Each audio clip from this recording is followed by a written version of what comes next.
Hello friends, రేపు రాబోయే complete episode ఇప్పుడు ఈ వీడియోలో చూస్తారు. వీడియోలోకి వెళ్ళిపోతే ఆర్య అను దగ్గరికి వచ్చి బతిమిలాడుతూ ఉంటే అను మాత్రం అలిగి అటు పక్క తిరిగి పడుకుంటుంది కదా. ఇక అప్పుడే ఆర్య ఇలా అంటూ ఉంటాడు, ప్లీజ్ అను, నా మాట విను, లే అను, లే పైకి లే అని అంటూ ఉంటే అప్పుడు అను మాత్రం సీరియస్గా అక్కడ అటు పక్కన మళ్ళీ పడుకొని అస్సలు మాట్లాడుతూ అప్పుడు ఆర్య ఇలా అంటాడు, ఎందుకను అలా చేస్తున్నావు, మనం ఇప్పుడు పొలానికి వెళ్ళాలి, పద అను, నా మాట విను అను, సారీ చెప్పాను కదా, ఆ అమ్మాయి అలా చేస్తే నేనేం చేయను చెప్పు అని అంటూ ఆర్య అంటాడు. అలా అనేసరికి అప్పుడే అను అలా కోపంగా చూస్తూ ఉంటుంది. ఇక అప్పుడే ఆర్య అనుని నవ్వించడం కోసం ఇంకా అది ఇది చేస్తూ ఉంటాడు. అప్పుడు అను ఇలా అయినా సరే సీరియస్గా ఉంటుంది.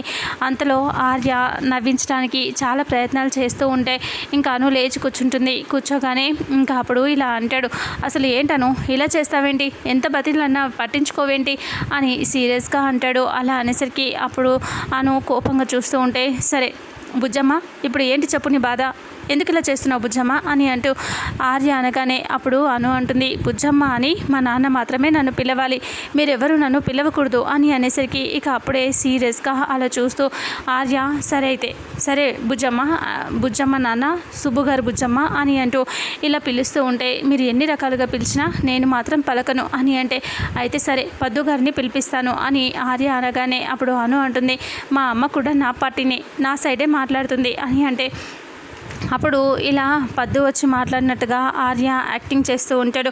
ఇక అప్పుడే ఏంది బుజ్జ, ఏందమ్మి, ఎందుకు అట్లా చేస్తున్నావు, ఆర్య సార్ని అలా ఏడిపించొచ్చా, ఆర్య సార్ ఏం తప్పు చేశారమ్మి, నువ్వెందుకు ఇలా చేస్తున్నావమ్మి అని అంటూ తీడితో ఇలా మాట్లాడుతుంది కదా పద్దు. సేమ్ పద్దులాగా ఆర్య యాక్టింగ్ చేస్తూ మాట్లాడుతూ ఉంటే అప్పుడే అనుకి నవ్వు వస్తుంది. ఇంకా అటు పక్క తిరిగి అను నవ్వుకుంటూ ఉంటే ఆర్య అది చూసి, అను ఇప్పుడు నువ్వు నవ్వావు కదా అని అంటే, లేదు నేను నవ్వలేదు, నేను ఎందుకు నవ్వుతాను అని సీరియస్గా అను అంటుంది.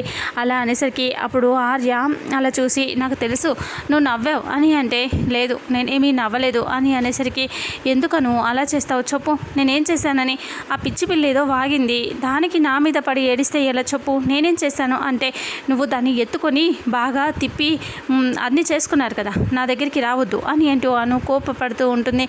అప్పుడే ఆర్య ఇలా అంటాడు, అది కాదను, నా మాట విను అని అంటే, ఏ మాట వినను, నువ్వు వెళ్ళిపోయి ఇక్కడి నుంచి అంటే, అది కాదను, పొలానికి వెళ్ళాలి, అందరూ ఎదురు చూస్తూ ఉన్నారు, నువ్వు రాకపోతే ఎలా చెప్పు, నువ్వు వస్తేనే కదా ఇప్పుడు పొలానికి వెళ్ళాల్సింది మనం అని అనేసరికి ఇక అప్పుడే ఆర్య అన్న మాటకి అను ఆలోచిస్తూ ఉంటుంది. పోండి సార్, నేను మళ్ళీ అలిగాను అని అంటే ఇంకా అప్పుడు ఆర్య అంటాడు నవ్విస్తూ, చూడను నువ్వు ఎంత అలిగినా సరే నువ్వు మాత్రం నా దానివే అని అంటూ ఇలా ముద్దు పెట్టుకుంటాడు. అప్పుడే అను ఇలాగే చూస్తూ ఉంటుంది. ముద్దు పెట్టుకోగానే కాసేపటికి ఇలా చూసి, పోండి సార్, మళ్ళీ ఇలా మాయ చేసి నన్ను మళ్ళీ బుట్టలో పడేస్తారు మీరు అని అను అనగానే ఇంకా అప్పుడే ఆర్య, నాకు తెలుసాను నువ్వు నాకు పడిపోతావని, నా మాట వింటావని అని అనేసరికి, లేదు సార్, నేను మళ్ళీ బొంగమూతి పెట్టుకున్నాను, నేను మీ మాట వినను అని అలిగి కూర్చోగానే అప్పుడే ఆర్య, అది కాదను అని అంటూ ఉండగానే అను ఆర్యని తోసేస్తుంది. అప్పుడే దూరంగా వెళ్ళి గోడకి తగులుతాడు ఆర్య. అప్పుడే అను టెన్షన్ పడుతూ, సార్ ఏమైంది సార్, ఏమైనా దెబ్బలు తగిలాయా సార్, అయ్యో నేను పాపిష్టిదాన్ని, నా చేతులతో మిమ్మల్ని తోసేశాను అని అంటూ ఇబ్బందిగా ఇంకా తనని తాను తిట్టుకుంటూ ఉంటే అను ఇలా బాధపడటం చూసి ఆర్య అంటాడు, నాకేం కాలేదులే అను, ఎందుకు అలా టెన్షన్ పడతావు, నాకేం కాలేదు చూడు అని అంటూ ఆర్య అంటాడు. శ్రీకృష్ణుడు అంతటి వాడినే సత్యభామ కాలుతో తన్నిందంట, మరి నేనెంత చెప్పు అని అంటూ ఆర్య అనగానే, అది కాదు సార్ అని అంటూ ఉంటే ఇంకా అప్పుడు ఆర్య మాటలకి అను గట్టిగా హక్ చేసుకుని ఇద్దరు ప్రేమగా ఉంటారు. ఇక అప్పుడు ఆర్య అంటాడు, సరే అను, పద పొలానికి వెళ్ళాలి, మన కోసం అందరూ బయట ఎదురు చూస్తూ ఉంటారు, మనం వెళ్ళిన పని చేయాలి కదా అని ఆర్య అనగానే సరే అని చెప్పి అను అలాగే అజయ్, మీరా, నీరజ్, మాన్సి అందరూ కూడా పొలానికి బయలుదేరి వెళ్ళిపోతారు. వాళ్ళు అలా వెళ్ళిపోయిన తర్వాత ఇక్కడ నీలకంఠం ఇంట్లో చాలా కోపంగా వాళ్ళ ఆవిడ మీద అరుస్తూ ఉంటాడు. ఏం కూతుర్ని కన్నావే, నేను చెప్పినట్టు వినకుండా నా పరువు అంతా తీసేస్తుంది, అది రోడ్డు మీద పెట్టేస్తుంది, అసలు అక్కడ ఏం జరిగిందో తెలుసా అని తిడుతూ ఉంటాడు. అంతలో అక్కడికి భాను వస్తూ ఇక అటు ఇటు చూస్తూ ఆర్యని గుర్తు తెచ్చుకుంటూ ఆర్య తనని ఎత్తుకోవటం అదంతా గుర్తు తెచ్చుకుని చాలా సంతోషపడిపోతూ పాట పాడుకుంటూ అక్కడికి వచ్చేస్తుంది. ఇక ఒక్క మగాడు అని అంటూ ఆర్యని గుర్తు తెచ్చుకుని పాట పాట పాడుకుంటూ ఊహలో తేలిపోతూ ఉంటుంది. అలా వస్తూ ఉంటే ఇక వాళ్ళు అమ్మ నాన్న అందరూ చూస్తూ ఇంకా షాకింగ్గా చూస్తూ ఉంటారు. అప్పుడు చూసావే అది ఎలా పాటలు పాడుతుందో, ఎలా పిచ్చిదానిలా అయిందో అని అంటూ ఇంకా వాళ్ళు అలా అనేసరికి అప్పుడే పాటలు పాడుకుంటూ అక్కడ నుంచి వస్తుంది. వచ్చేసి అలా మధ్యలో నిలబడి సైలెంట్గా చూస్తూ ఉంటుంది. ఎవరి కోసమే, ఎందుకే నువ్వు పాటలు పాడుతున్నావు ఇప్పుడు అని వాళ్ళ నాన్న సీరియస్ అవుతాడు. ఇక అప్పుడు నా పరువు అంతా తీసేస్తున్నావు కదే ఊర్లో, ఆర్యవర్ధన్ని నేను నేను నేను ఏదో తీసేద్దాము అని తీసి కింద పడేద్దాము, నేలకి తొక్కుదామంటే నువ్వేంటే వాడి వెనకాల పడి వాడి ఇంటి చుట్టూ తిరుగుతున్నావు, మా పరువు తీస్తున్నావు కదే నువ్వు అని అంటూ తిట్టేసరికి ఇక అప్పుడే ఇలా అంటూ ఉంటుంది భాను. నేనేం చేశాను అని అంటే, నువ్వేం చేసావో నీకు తెలియదా, ఎందుకు అలా చేసావు చెప్పు చెప్పు అని తిడుతూ ఇంకా చాలా కోపంగా అరుస్తాడు. ఇంకా నువ్వు ఇంట్లో ఉండటానికి వీల్లేదు, నా పరువు తీసినావు, నీ ఇంట్లో ఉండకూడదు, దీన్ని పంపించవే, ఇంట్లో నుంచి పంపించేసేయి, అది ఎక్కడనో పోయి బ్రతుక్కొని అని సీరియస్గా అంటాడు వాళ్ళ నాన్న. అలా అనేసరికి భాను ఏడ్చినట్టుగా మొహం పెట్టి, ఇప్పుడు నేను ఎక్కడికి వెళ్ళాలి, ఎక్కడికి వెళ్ళి బ్రతకాలి, ఒంటరి ఆడపిల్లని ఎలా వెళ్ళి బ్రతకగలను అని అంటూ ఏడుస్తూ భాను ఇలా ఏడ్చినట్టుగా మొహం పెట్టి అంటూ ఉంటే ఇక అప్పుడే నీలకంఠం ఇలా పక్కకి మళ్ళీ పనివాడితో వచ్చేసిందిరా, లైన్లోకి వచ్చేసింది, ట్రాక్లో పడిపోయింది అని అనుకుంటూ ఉంటే ఇంకా అవునయ్య గారు మీరు ఇచ్చిన దెబ్బకి భయపడిపోయి అమ్మగారు మారిపోయింది అని అంటే ఇంకా అప్పుడే భాను అర్థం చేసుకొని ఇక వాళ్ళు అలా మాట్లాడుకోవటం చూసి ఇంకా ఒక్కసారిగా ఇలా నవ్వుతూ గట్టిగా హేళన చేసినట్టుగా మాట్లాడటం స్టార్ట్ చేస్తుంది. నీలకంఠంకి ఏమీ అర్థం కాదు, ఏంటి ఏమైంది అని అనేసరికి ఇక అప్పుడే ఇలా అంటూ ఉంటుంది. మీరు ఎందుకు అలా చేశారు, ఏం చేస్తున్నారో నాకు తెలీదు అనుకుంటున్నారా, మీరు వెళ్ళిపోమనగానే నేను ఇంట్లో నుంచి వెళ్ళిపోతాను అనుకుంటున్నారా అని అంటూ నవ్వుతూ ఉంటుంది.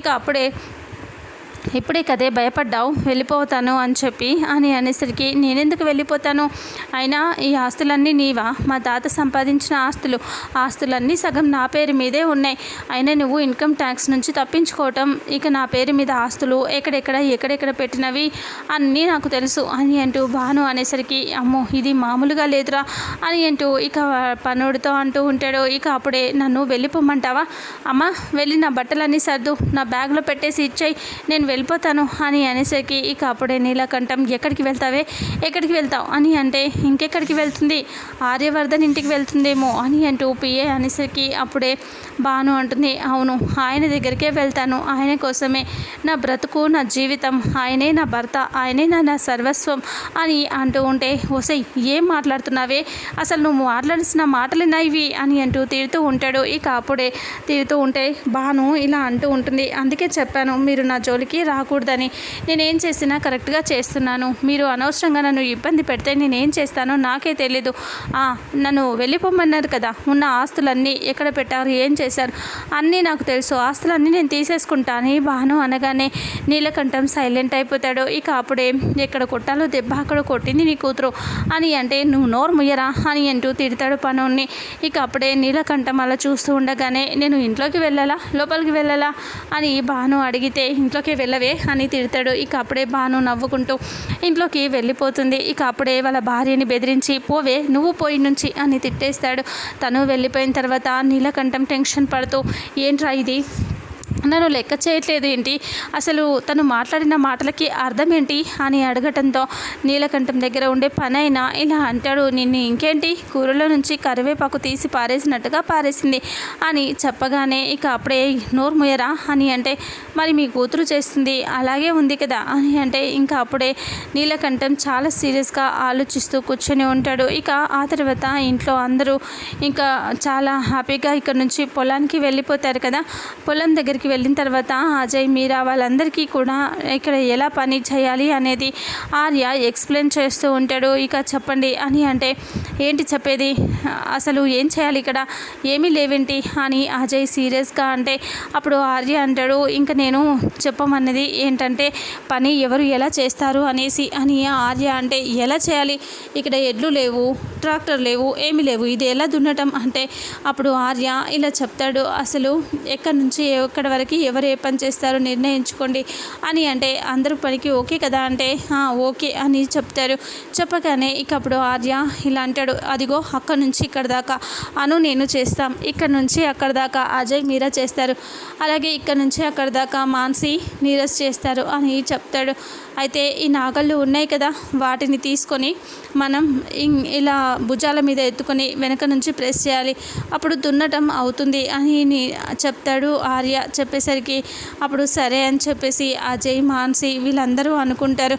ఇంకా అలా ఆర్య ఇద్దరు కూడా మేము వెళ్ళి పనిచేస్తామనేసి అక్కడికి వెళ్ళిపోయి ఆర్య అలా ముందు ఎడ్ల ప్లేస్లో తను ఉండి ఇలా చేస్తూ ఉంటే నువ్వు ఇలా పట్టుకో, నేను ఇలా చేస్తాను అని ఆర్య చెప్పేసరికి సరేనంటుంది. వాళ్ళు అలా త్రొప్పుకుంటూ దున్నుకుంటూ వెళ్తూ ఉంటారు.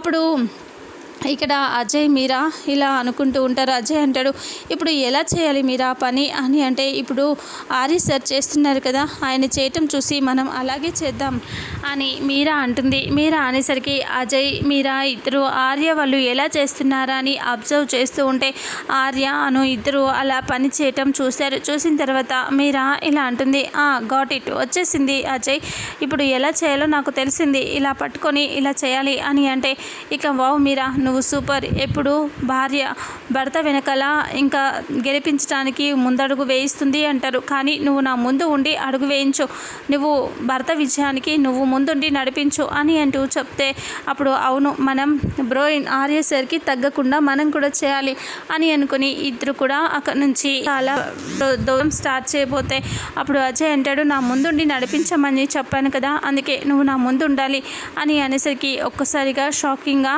నేనా అని అంటే అవును అంటే ఇన్ని మాటలు చెప్పి కమిట్ చేశాను కదా, ఇప్పుడు తప్పదు నాకు అనుకుని మీరా ముందు ఉంటుంది. ఇంకా అప్పుడు అజయ్ వెనకాల ప్రెస్ చేస్తూ ఉంటే అలా దున్నుతూ ఉంటారు. అక్కడ మీరా ఇక్కడ వాళ్ళు వాళ్ళు అలా దున్నుతూ ఉంటే మాన్సి అమ్మో ఇది చేయటం నా వల్ల కాదు, ఇప్పుడు నేను ఎలా తప్పించుకోవాలి అనుకుని రెండు చేతులతో తల పట్టుకొని నీరజ్ నా వల్ల కావట్లేదు, నాకు హెడేక్గా ఉంది నీరజ్ అని అంటూ మాన్సి అనగానే అప్పుడు నీరజ్ తన మనసులో ఇలా అనుకుంటాడు, ఇక నువ్వు ఇలా ప్లాన్ చేసావా, నీ సంగతి చెప్తాను అని అనుకుని సీరియస్గా ఇక అయితే నువ్వు చెయ్యనవా, నువ్వు చేస్తావేమో, మనం ఇక్కడ గెలిస్తే నీకు ఒక జ్యువెలరీ షాప్ పెట్టిద్దాం అనుకున్నా, బొటిక్ కూడా పెట్టిద్దాం అనుకున్నా అని నీరజ్ అనగానే మాన్సి అవునా నీరజ్ నా కోసం అవన్నీ చేద్దాం అనుకున్నావా నువ్వు అని అంటే అవును మరి గెలిచిన తర్వాత నీకోసం ఇవన్నీ చేద్దాం అనుకున్నా, కానీ మనం గెలవంలే, ఇప్పుడు నువ్వు హెడేక్గా ఉంది కదా, నువ్వు పని చేయవు, ఇప్పుడు గెలవము అని అనేసరికి అప్పుడు